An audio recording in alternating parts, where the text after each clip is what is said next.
bienvenue dans l'émission Parole de femmes.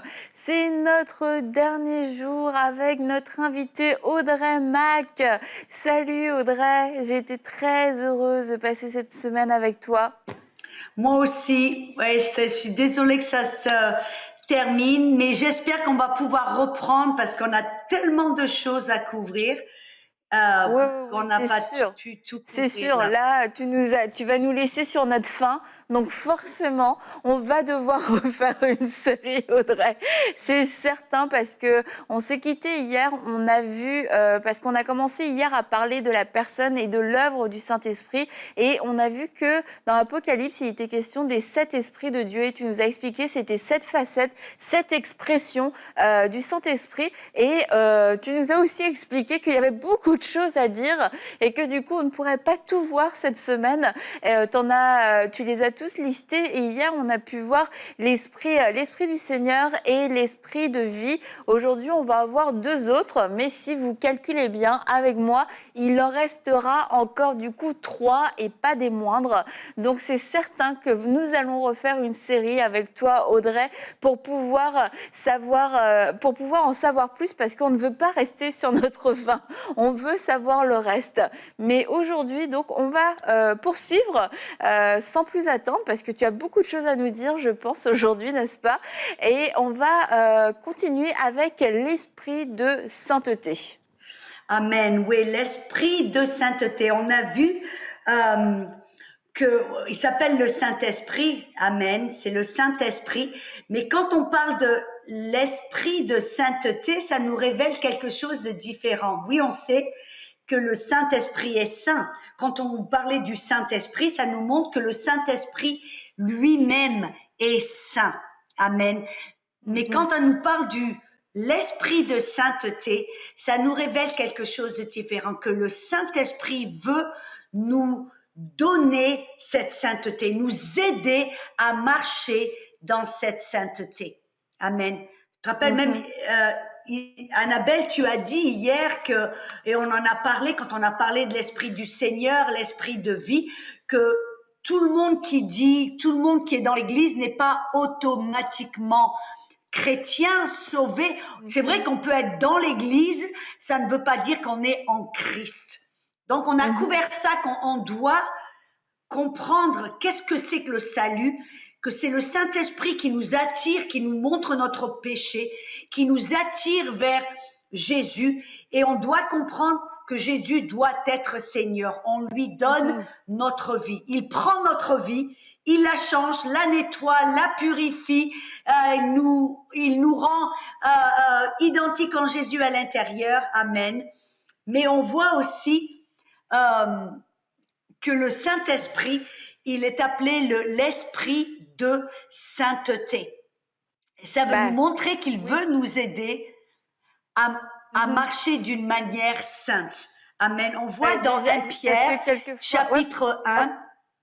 Vas-y, je te laisse continuer. Non, j'ai l'impression qu'il y a une petite déconnexion là. Je vois, il y avait un petit peu de un des petits problèmes. Je voulais juste souligner qu'on dit le Saint-Esprit et quelquefois on a l'impression que c'est juste un mot ou une expression et puis on ne pèse plus, on ne réalise plus que c'est l'Esprit Saint, de la sainteté, du mot sainteté et ça peut devenir comme quasiment une expression, un mot. Ouais, voilà, c'est comme un nom de famille quasiment, Audrey Mac et puis Saint-Esprit, mais il y a une vraie signification et ce mot est fort, c'est l'Esprit Saint, le Saint-Esprit et on peut facilement l'oublier alors que constamment on dit le Saint-Esprit par-ci, le Saint-Esprit par-là, mais c'est l'Esprit, oui, de la sainteté comme tu étais en train de le dire avant que je t'interrompe. Non, c'est bien, c'est ça nous montre que le Saint-Esprit, il est saint. Et tu te rappelles, Annabelle, on a parlé du livre de l'Apocalypse, et il y a un moment devant le trône de Dieu où les anges, ils entourent le trône et ils louent le Seigneur, ils louent Dieu, ils disent Saint, Saint, Saint, 3 fois Saint. Qu'est-ce que ça veut dire? Pourquoi? Ils soulignent la sainteté du Père, la sainteté de Jésus et la sainteté du Saint-Esprit. Et quand on parle là de Saint-Esprit, l'esprit de sainteté, ça souligne quelque chose d'important, que le Saint-Esprit veut maintenant nous aider à marcher en sainteté. Tu te rappelles dans 1 Pierre, chapitre 1, versets 14 à 16, je vais le lire. Il dit, comme des enfants obéissants, ne vous conformez pas aux convoitises que vous aviez autrefois quand vous étiez dans l'ignorance, mais puisque vous avez celui qui vous a appelé est saint, vous aussi soyez saints dans toute votre conduite, selon qu'il est écrit, vous serez saints, car je suis saint. On voit là que le Saint-Esprit, qui est aussi l'esprit de sainteté, qui nous a rendus saints à l'intérieur, parce que j'aime bien, il y a un verset où on voit que Paul il parlait des frères, je crois, d'Éphèse, ils appelaient frères saints. Alors disant, vous êtes saints, oui, on est saints dans notre esprit, parce qu'on a vu l'épisode précédent qu'on a été purifié, lavé, transformé, recréé à l'intérieur selon la nature de Dieu. Donc on est saint à l'intérieur, mais combien d'entre vous on sait que dans notre conduite, dans la vie de tous les jours, on ne marche pas très souvent d'une manière sainte. Il y a comme un disconnect entre notre esprit à l'intérieur qui est saint et notre conduite dans la chair qui est souvent moins que sainte, n'est-ce pas? Mais le Saint-Esprit, l'esprit de sanctification ou l'esprit de sainteté veut nous aider à marcher saint. Un de ses rôles, c'est de nous aider à marcher d'une manière sainte comme lui est saint. Et comment va-t-il le faire? Parce que très souvent, c'est là où les gens ils se disent, bon, mais maintenant, je dois marcher droit, je dois marcher d'une manière sainte. Et ils essayent de le faire de leurs propres efforts, de leur propre force. Et c'est là, tu sais, on a parlé que la nouvelle alliance est une alliance de repos. Parce que qu'est-ce que c'est? On doit apprendre à écouter le Saint-Esprit et à se laisser guider par le Saint-Esprit. Car c'est lui, le Saint-Esprit, qui veut nous aider à marcher d'une manière sainte. Et comment va-t-il le faire? L'esprit de sainteté, on voit dans Romains 1,4, il dit que Jésus a été déclaré fils de Dieu avec puissance selon l'esprit de sainteté. Et cet esprit de sainteté, comment va-t-il nous aider à marcher d'une manière sainte? Une chose importante qu'on doit se dire, c'est l'esprit de sainteté qui nous a attirés vers Dieu. C'est l'Esprit qui nous a montré notre péché et nous a attirés vers Dieu. C'est le Saint-Esprit qui nous a sauvés, qui nous a rendus purs, saints, parfaits à l'intérieur. Et c'est le Saint-Esprit qui, lui, nous a sauvés, qui nous a sanctifiés. Et c'est lui qui va nous aider à marcher d'une manière sainte. Il y a un verset qui est puissant. Je vais le lire. Philippiens 1,16, il dit, étant assuré de cela même que celui qui a commencé une bonne œuvre en vous, la rendra parfaite pour le jour de Jésus-Christ.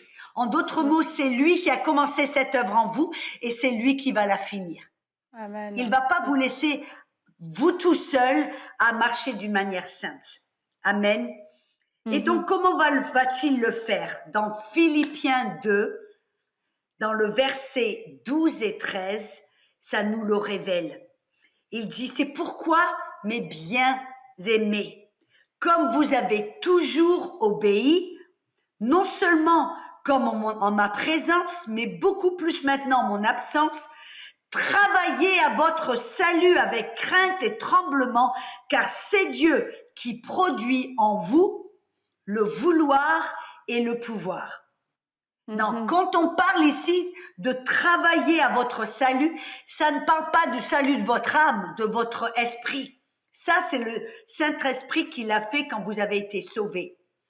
Mais ça parle là de la sanctification. Et sanctification, c'est le processus de transformation et de séparation du monde. Là, Paul nous révèle, dit, le Saint-Esprit vous a sauvés, il vous a transformés à l'intérieur. Amen. Il dit, et c'est lui qui va vous aider dans ce processus de séparation, de sanctification, car c'est lui qui va vous donner le vouloir ou le désir et le pouvoir, la Mhm. puissance de le faire. J'espère que vous comprenez ce que j'essaie de partager là. La première vérité qu'on doit savoir, c'est qu'on doit marcher d'une manière sainte. On doit être séparé du monde, mais c'est le Saint-Esprit qui a commencé une bonne œuvre en nous. C'est lui qui va nous aider à marcher d'une manière sainte. C'est lui qui va nous aider à être transformés. C'est lui qui va nous aider à marcher d'une manière droite.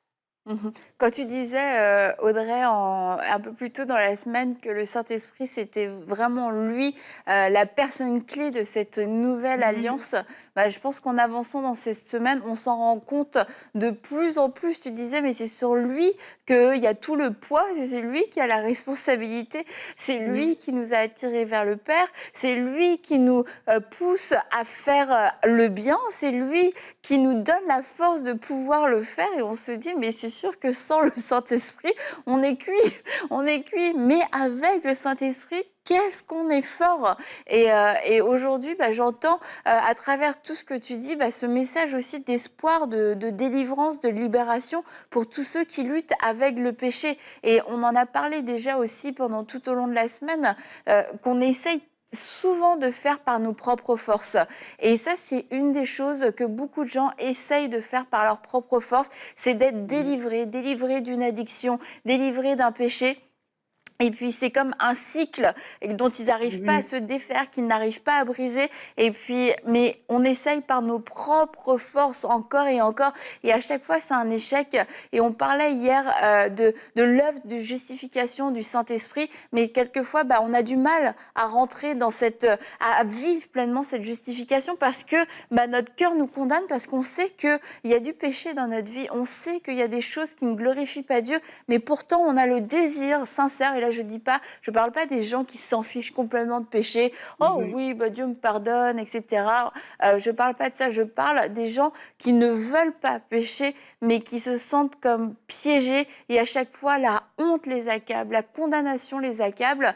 Et puis, au final, ce que ça fait, c'est que petit à petit, ils s'éloignent de Dieu parce que ils ont trop honte. Ils se disent, mais Dieu ne va pas m'aimer, Dieu ne peut pas m'accepter dans cette condition. Et aujourd'hui, j'entends qu'il y a vraiment un espoir, que l'esprit de sainteté peut délivrer et veut délivrer. Oh, alléluia, exactement. Et on doit se dire quelque chose d'important, que si vous parlez à toute personne qui ont réussi dans les entreprises, ils vont tous vous dire que la clé pour réussir, c'est de savoir que des fois faire des erreurs, ça fait partie du processus. Que toute personne qui va réussir n'a pas peur de faire des erreurs. Ça ne veut pas dire qu'on veut faire des erreurs, mais on comprend que des fois, si on fait des erreurs, on fait un pas de travers, ça fait partie du processus de réussite. Et Dieu, ça, il le sait.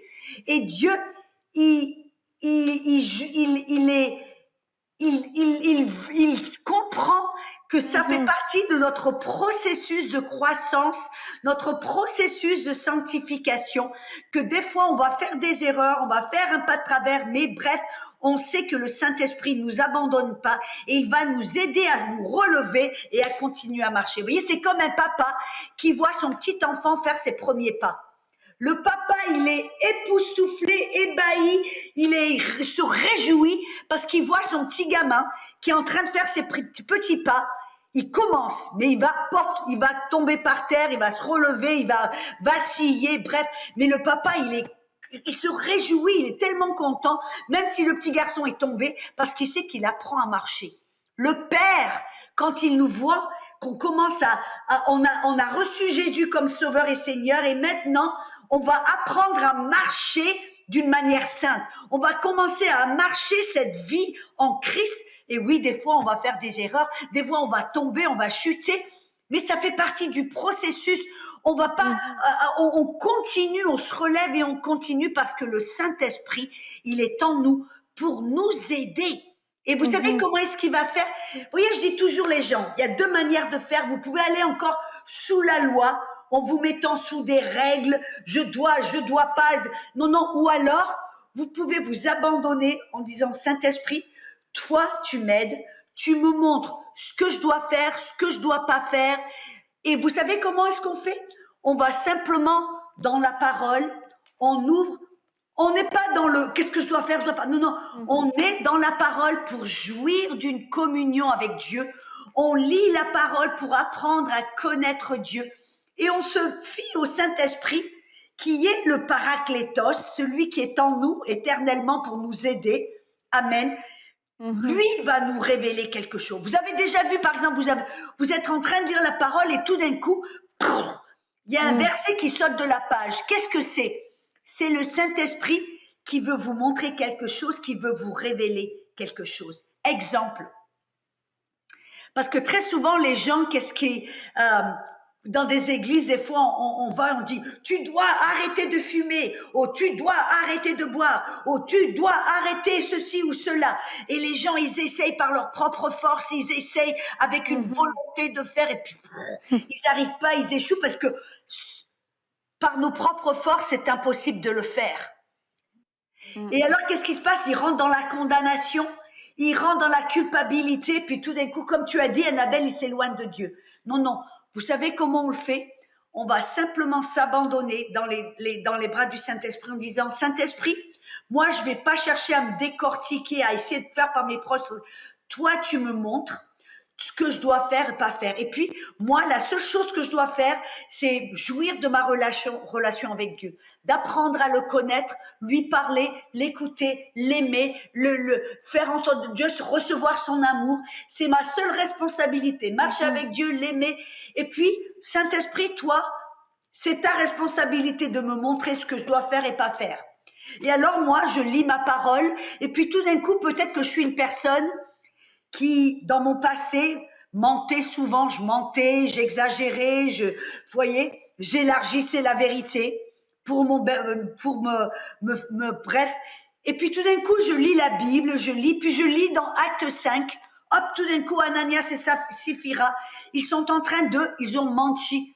Et là, tout d'un coup, ça me montre que Pierre dit, mais tu n'as pas menti à l'homme, mais tu as menti à l'Esprit de Dieu, tu as menti à Dieu.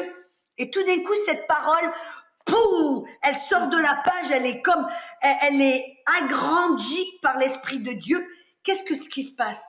C'est le Saint-Esprit qui, lui, est en train de me montrer que mentir ne fait pas partie de ma nature. Il élargit cette vérité, il agrandit, il me révèle. En fin de compte, oh Audrey, tu sais, tu mens. Tu as menti à un tel, tu as fait ça, tu as tendance à mentir et c'est pas bien. À ce moment-là, quand je lis avec l'aide du Saint-Esprit, qu'est-ce qui se passe dans mon cœur? Il y a le vouloir.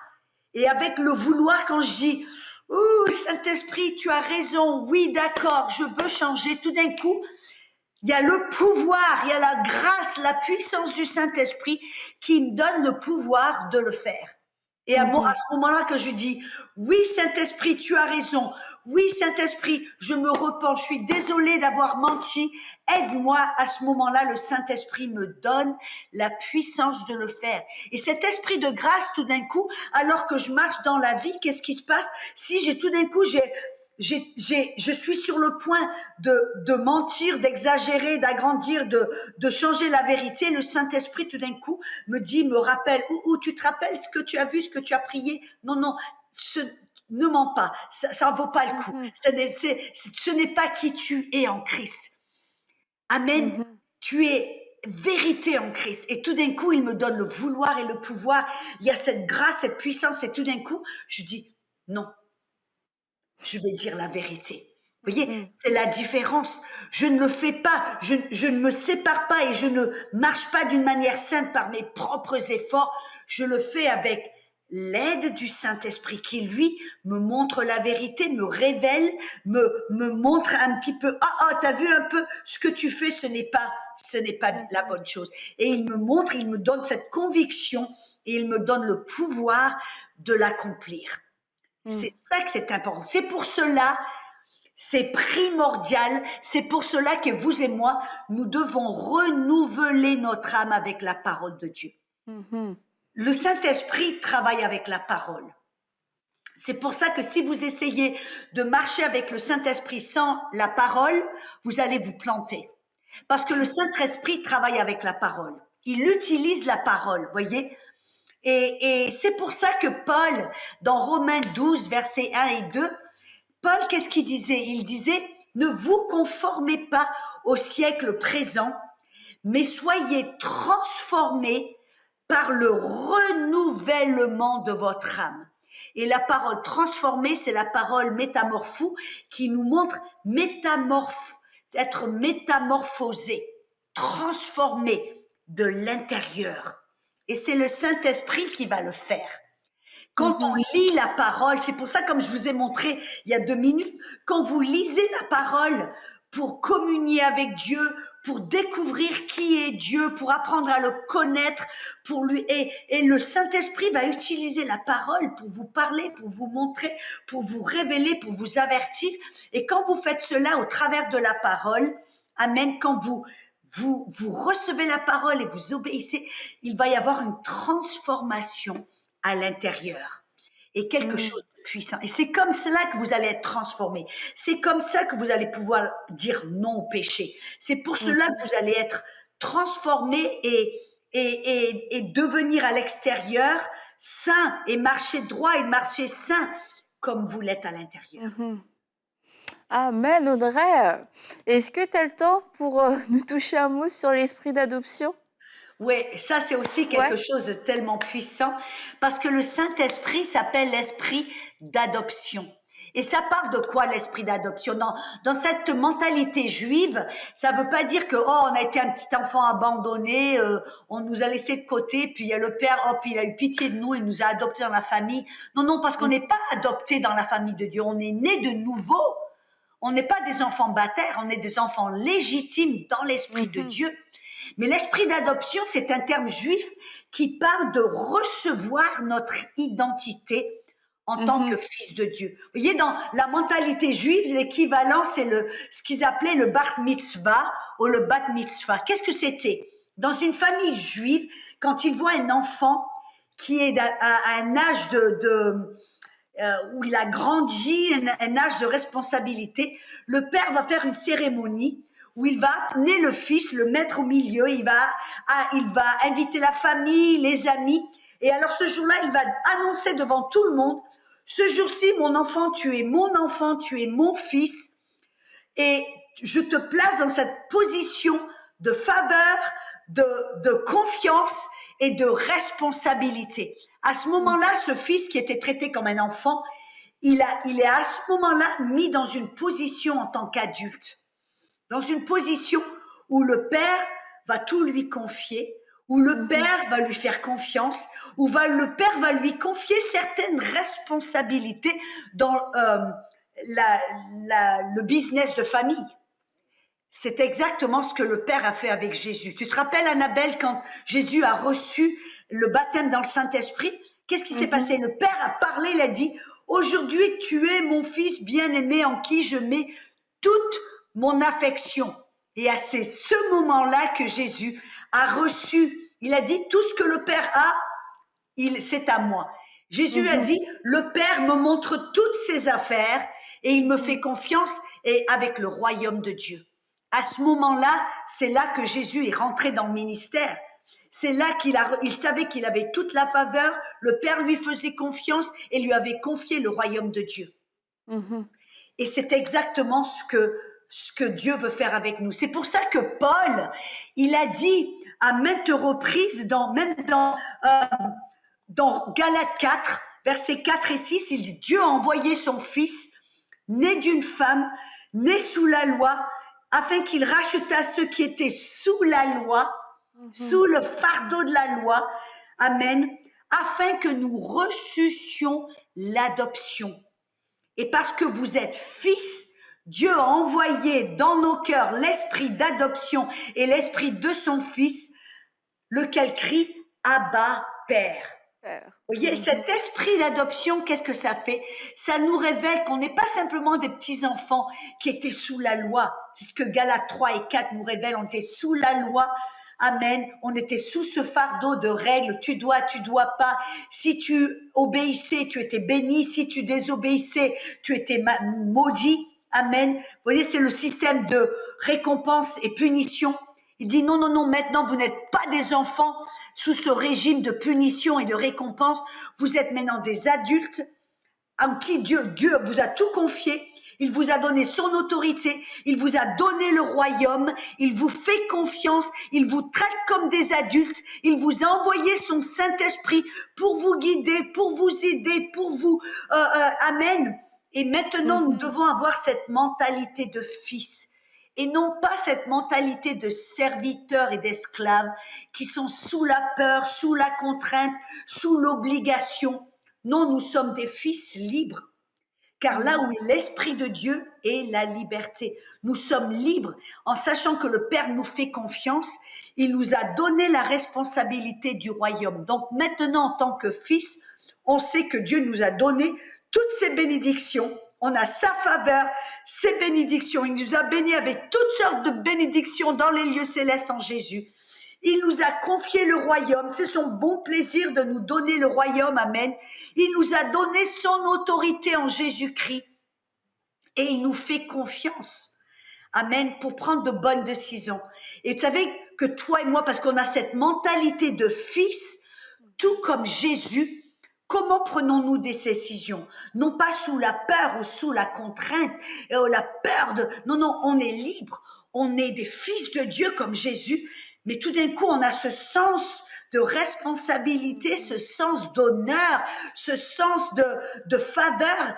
Et quand on prend des décisions, par exemple, si on est face à face avec à prendre une décision, est-ce que l'on va se saouler ou est-ce qu'on va boire et se saouler? Après tout, on est libre. Après tout, on peut faire amen. Mais on se dit, attends. Oui, je peux boire, mais est-ce que c'est la bonne chose à faire? Est-ce que ça va glorifier mon Père? Est-ce que ça va avancer le royaume? Vous voyez, c'est comme ça que Jésus prenait des décisions. Tu te rappelles le jour où Pierre, on lui a posé la question, on lui a dit, est-ce que ton maître paye les taxes? Et Pierre a dit, ah oui, il paye les taxes. Puis il est rentré à la maison et Pierre lui a dit, Pierre, est-ce que c'est le fils ou est-ce que c'est les serviteurs qui paient les taxes? Est-ce que le fils doit payer les taxes? Mais il a dit, ben non, ce sont les serviteurs, pas le fils. Et Jésus a dit, afin que l'on n'offense personne, va pêcher, prendre un poisson, tu trouveras un satère d'or et va payer des taxes pour toi et pour moi. En fin de compte, Jésus était libre, il n'avait pas besoin de payer de taxes, mais il a dit, en tant que fils, afin que je ne vais offenser personne et que je vais pouvoir glorifier Dieu, va et paie les taxes. Le principe qu'on découvre, c'est quand on reçoit cette adoption en tant que fils, on est libre, mais on prend nos décisions selon, on est libre de la loi, oui, mais est-ce que ça va glorifier Dieu? Est-ce que ça va avancer le royaume? Est-ce que ça va me nuire ou est-ce que ça va m'aider? Amen. C'est comme ça qu'on prend comme Jésus. Avec ce sens d'honneur, ce sens on appartient à Dieu, on est des fils de Dieu, on nous a confié le royaume de Dieu. Alors on va avancer le royaume de Dieu, on va glorifier Dieu, on va prendre des décisions, amen, de bonnes décisions selon le royaume de Dieu. Amen. Eh bien, merci Audrey pour cette semaine très riche. En effet, nous devons faire une autre série, sans aucun doute. Et si vous voulez entendre plus d'enseignements d'Audrey, comme je l'ai dit, elle a fait plusieurs émissions sur MCI TV, Prières inspirées, Paroles de femmes, Bonjour chez vous, In Studio. Elle a aussi sa chaîne YouTube Audrey Mac et des podcasts en français, Gotel Podcast en français ou quelque chose comme ça, qui sont disponibles. Donc, n'hésitez pas à aller suivre tout ça parce que vous allez être bénis, fortifiés dans votre foi. Et nous avons parlé du Saint-Esprit tout au long de cette semaine. Mais la meilleure chose maintenant que vous pouvez faire, c'est de partir vous-même à la rencontre du Saint-Esprit. Faire vous-même cette découverte personnelle de sa personne pour avoir cet échange, avoir cette communion. Il vous attend, il est là, il est disponible et disposé à pouvoir vous parler, vous diriger. Et encore un grand merci à toi Audrey d'avoir été avec nous toute cette semaine. Merci pour tout ce que tu as pu partager. Ça a été... merci, j'ai bu tes paroles.